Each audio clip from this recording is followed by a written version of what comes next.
Are you looking for a good looking alternative to an expensive faux beam? Watch today's video and we have the answer for you.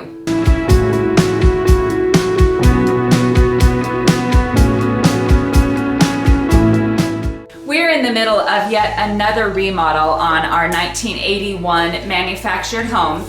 This time we are finally getting rid of that beam that is created when the two sides of the house are connected. It creates this mobile home beam. Today we're going to wrap that beam with foam, the insulation type, and we're just going to take you step by step to show you how this beam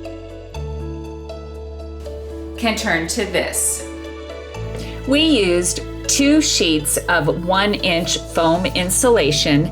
They are about $30 at the local hardware store, and we were able to make a 24-foot beam out of 2 pieces. Ross cut the sides and the bottom with a table saw. It cuts really easy and really smooth. Just double check your measurements. And then I took a wire brush and just lightly made a wood grain effect in them, and take the tip of the brush to make little knots. That is seriously the difference in this to make it look like real wood, is having little imperfections and little knots. It really made it look authentic. Then I took a sander and just knocked down the edge a little bit to make it look like wood. Then I used a sander to smooth out the edges of the foam. I took a neutral color paint, a tan color that I had on hand, to paint each of the pieces first.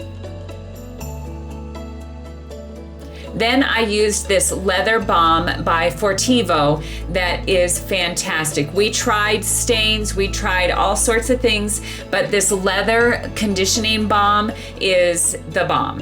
It worked really good. It gave it a natural look instead of a shiny look that the stain was giving us. So I first wetted my sponge and then I just smoothed it on.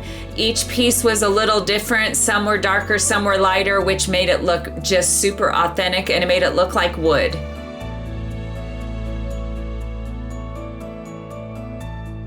And you can see here where the knots in the foam really did look natural.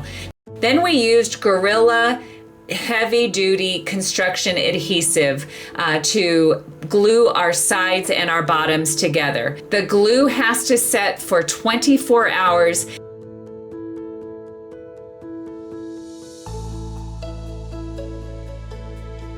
So I lined up my sides, be very slow and methodical to get these lined up as much as possible. And then I just put some random items on top of the edges to just put some pressure on it.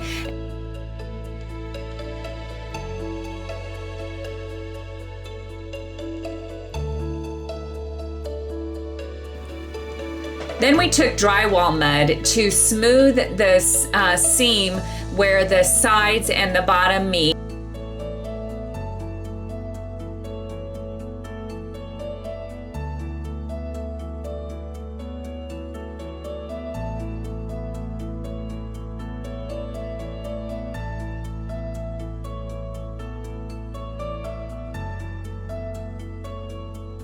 And then I just took a sanding block and sanded it after it was fully dry. And it really did turn out nice and smooth. You can barely even see the seam.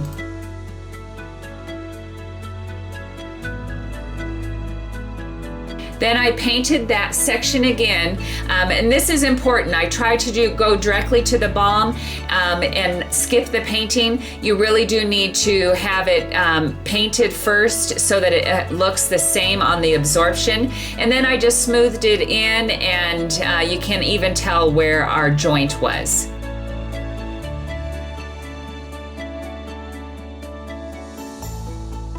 To fit the foam to our beam, we just took a razor knife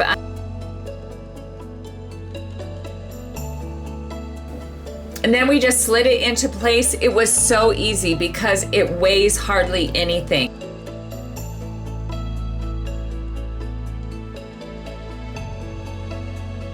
I just held it steady while Ross used drywall screws to hold it into place.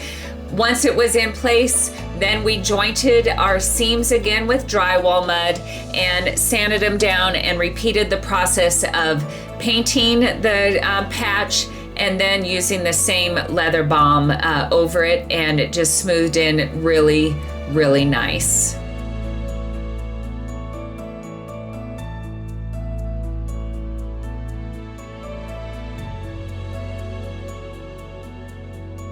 Then to finish it off, we used some rubber trim that we found on Amazon, and we have the link below for the trim and for the adhesive.